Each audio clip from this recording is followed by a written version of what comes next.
Charles's voice cut through the clamor of the kitchen, sharp and demanding like the edge of a cleaver.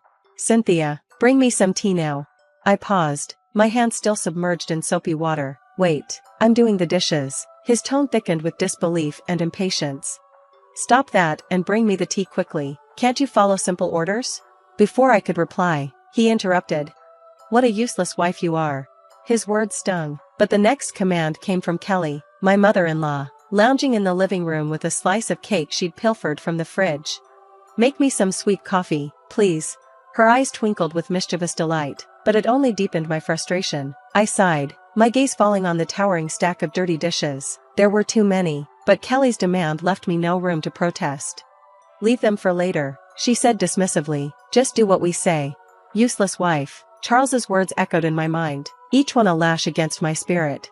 I am Cynthia, 30 years old, a working mother, caught in a life that felt less like a home and more like a prison. My only solace was my 5-year-old son, who shone as a tiny beacon in an otherwise dim existence. We lived in Charles's parental home, an arrangement I had reluctantly agreed to, under the pretense of caring for Kelly after my father-in-law's death. At first, I sympathized with her grief, but it quickly became clear that I was nothing more than a pawn in her power struggle. No matter how hard I tried, cooking, cleaning, working, it was never enough. My efforts were met with scorn.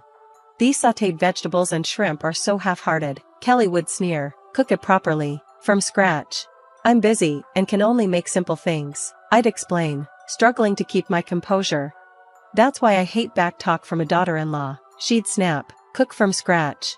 Trapped in this unrelenting cycle of demands and criticism, I longed for a change, for the peace that always seemed out of reach. One day, I hesitated before asking, knowing the answer would be cold and dismissive. "So, you're a good cook, right?" Her response was frosty, sharp. "Why would I do housework when you're here?" Her words stung like a slap, and with them, the realization that I was truly nothing more than a servant in their eyes. Over time, they stopped acknowledging my presence altogether. I became a ghost in my own home, only noticed by my son, whose love was the only thing that kept me tethered to this place. 6 years passed under this oppressive cloud. My son was growing, but the atmosphere remained unchanged. Kelly, now 65, seemed to take a twisted pleasure in my misery. One evening, as I returned home from work, the weight of my reality finally sank in. I was invisible, my existence meaningless. I was a shadow in their lives, except for my son, whose recognition I cherished. The thought of losing even that was unbearable. I threw myself into cooking, hoping to stave off the creeping sadness. Sichuan chili chicken, crispy fish fillets, and beef and broccoli stir-fry. It was my attempt at normalcy, a glimmer of hope for a decent dinner. But Charles shattered the silence with a command. "Bring me the mayo," he ordered abruptly. I handed it to him, my frustration bubbling inside. His first words to me in days were not a thank you or even a conversation, but another order. It was the final straw. Then Kelly spoke up. "Clean the toilet, right now." I was stunned. "Yes, right now," she insisted, venom dripping from her words.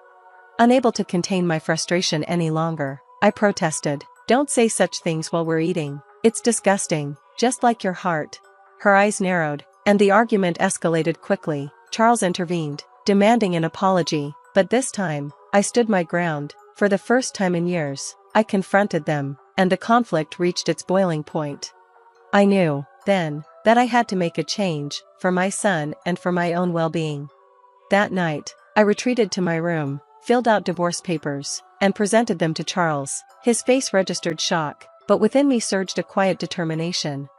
"I'm filing these," I said, meeting his gaze with unwavering certainty. For the first time in years, I felt as though I had stepped out of the shadows and was finally ready to reclaim my life. In the days that followed, the household simmered with harsh glares and biting comments, but amid the tension, I experienced a strange sense of liberation. One evening, while serving dinner, Kelly scoffed at the meal. "You call this food? Even a child cooks better." I swallowed my frustration and focused on my son's beaming smile. "Eat up, sweetheart. I made your favorite tonight." Charles, ever the sarcastic one, chimed in. "Oh, now you're the perfect mother, huh? What a joke." Anger stirred inside me, but I held my composure, determined not to let their cruelty break me. "I'm just trying to make a nice dinner for our son," I said, trying to hold on to my composure. Kelly scoffed, her voice dripping with disdain. Don't act like you're better than us. You're just a nuisance in this house. The tension at the dinner table was thick, as Charles continued to hurl insults. His words stung, but I stood my ground. So, Cynthia, have you thought about how you'll manage after the divorce? You can barely run a household, let alone take care of your own life, he sneered.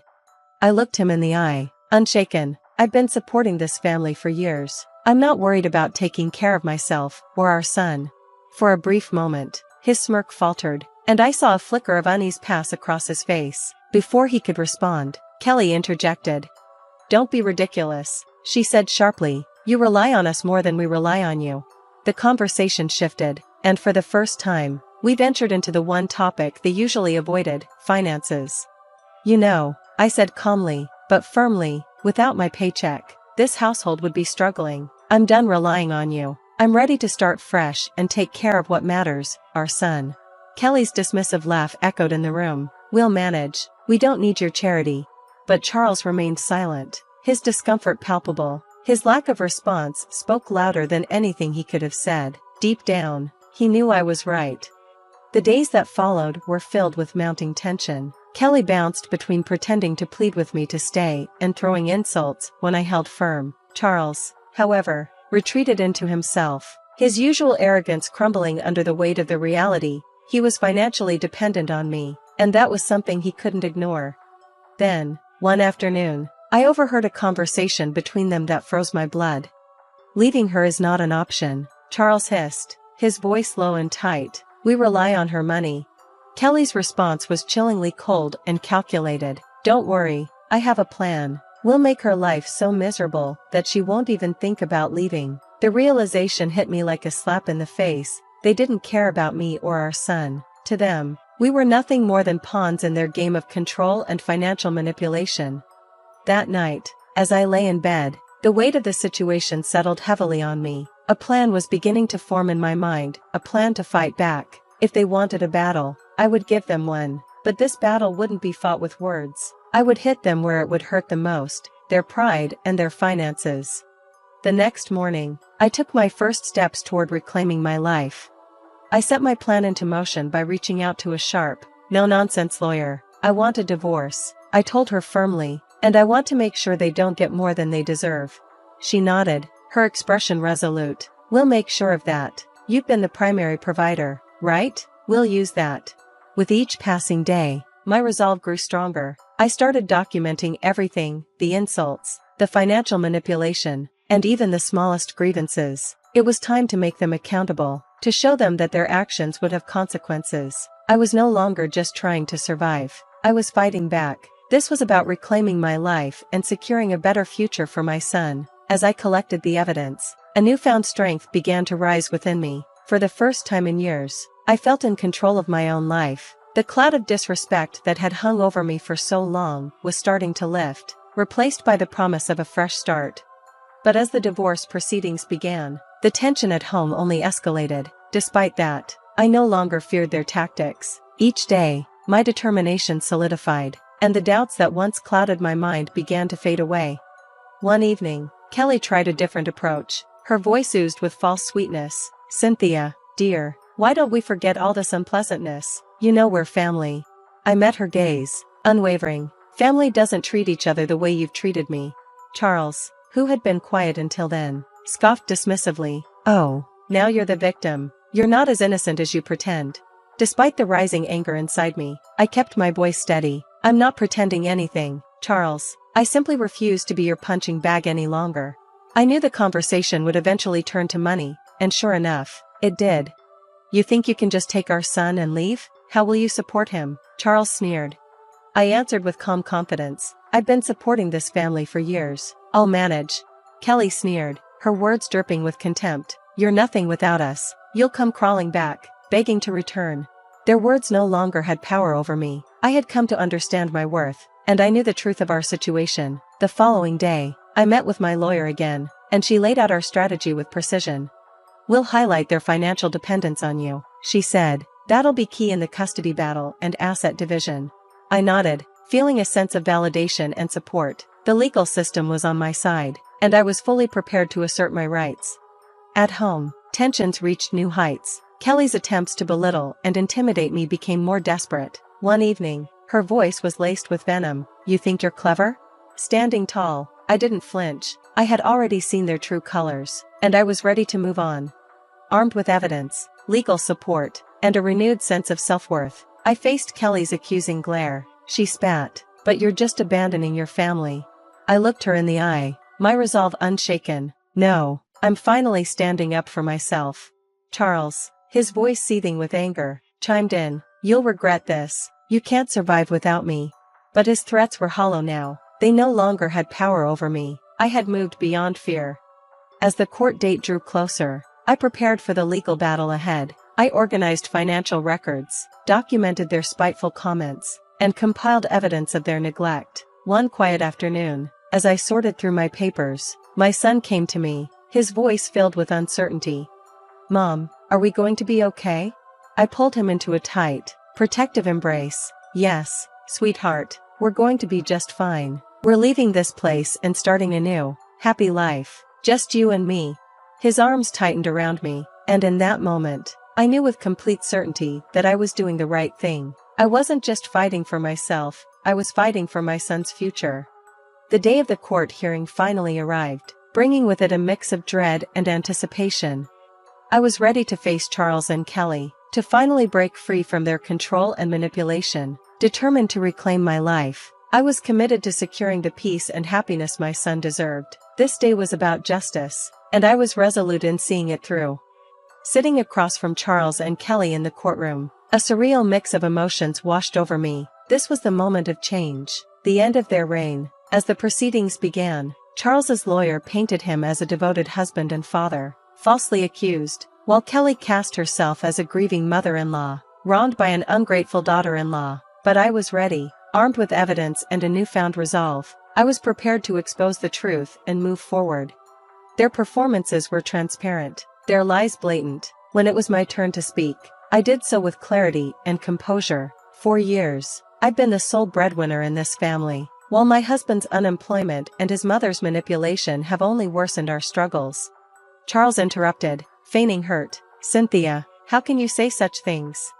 I met his gaze unflinchingly. "Support isn't about words, Charles, it's measured by actions, and yours have been nothing but selfish and cruel." The judge listened intently as I presented my case, financial records, audio recordings of their verbal attacks, and testimonies from neighbors who had witnessed their behavior. Each piece of evidence chipped away at Charles's self-righteousness, and Kelly's calm facade crumbled, revealing her true nature. The room fell silent as my lawyer introduced the final blow, photographs and documents revealing Charles's infidelity, as well as Kelly's secret affair with a neighbor. "Jacob," gasps filled the air, and Charles's eyes widened in disbelief. Kelly's face twisted in fury. "You violated our privacy," she screamed. I met her glare without hesitation. "No, I merely uncovered the truth, a truth you both tried to hide for far too long." The judge called for order, but their credibility had been shattered. The damage was irreversible. The court's ruling came swiftly. I was awarded full custody of our son, and the assets were divided equitably. Charles and Kelly were left with nothing but their shattered reputations. As I left the courtroom, I felt a weight lift off my shoulders. The years of manipulation and mistreatment were finally over. I had stood up for myself, and I had won. This victory wasn't just for me, it was for my son's future, for a new life free from their shadow. The most triumphant moment came just outside the courthouse when my son ran to me, his face beaming with relief. "We did it, Ma," he exclaimed. "Yes, we did," I replied, pulling him into a tight embrace. "We're free now. This is just the beginning for us." As we walked away together, I felt an overwhelming sense of victory. This wasn't just a win for me, it was a win for anyone who has ever felt powerless. It was a victory for truth, for fairness, and it marked the start of a new chapter filled with hope and the promise of a better future. In the days that followed, news of Charles and Kelly's deceit spread quickly through our tight-knit community, tarnishing their reputations. They could no longer maintain their facade of respectability. I focused on rebuilding my life with my son, but I couldn't help but feel a quiet satisfaction knowing that Charles and Kelly were finally facing the consequences of their actions. One evening, as I prepared dinner, an unexpected visitor arrived at my door. Hannah, Jacob's wife. Her eyes were filled with tears. "Cynthia, I've heard everything. I can't believe what Kelly did." I invited her in, and over tea, she shared her heartbreak. "I trusted her, as a neighbor. as a friend, to think she was having an affair with my husband. I listened, offering comfort, realizing just how deeply Kelly's betrayal had reached. The next day, I crossed paths with Charles in town. He looked defeated, a shadow of the man he once was. His arrogance was gone. "What's left to say, Charles?" I asked. He shifted uncomfortably, avoiding my gaze. "I'm sorry for everything," he murmured. His apology was weak, but it marked a shift. He finally recognized how much he had depended on me, how much he had taken for granted. But it was Kelly who bore the brunt of the fallout. Her affair with Jacob didn't just destroy her reputation, it led to serious legal trouble. Hannah filed for divorce and sued her for alienation of affection, adding a legal stain to Kelly's scandal. The whispers through our neighborhood painted a vivid picture of Kelly's downfall, of a woman undone by her own misdeeds. She became an outcast, shunned by the very people she had once considered her friends. One afternoon, I saw her at the grocery store. She moved quickly down the aisles, trying to avoid attention. Our paths crossed, and our eyes met. The resentment and defeat in her gaze were unmistakable. "You did this to me," she hissed as she passed. I watched her retreat, a complex mix of pity and vindication rising within me. "No, Kelly," I whispered to myself, "you did this to yourself." The tables had turned. The consequences of their actions were now unavoidable. Charles and Kelly were finally facing the repercussions of their years of deceit and manipulation. As I focused on my son and our fresh start, I realized that the greatest form of revenge was simply living well, free from the toxicity that had once overshadowed my life. This journey wasn't about vengeance. It was about freedom, breaking free from the cycles of abuse and control that had bound us. Looking ahead, I felt nothing but hope. This new chapter wasn't just a twist of fate. It was a well-earned beginning, full of possibilities and free from the shadows that once loomed so large.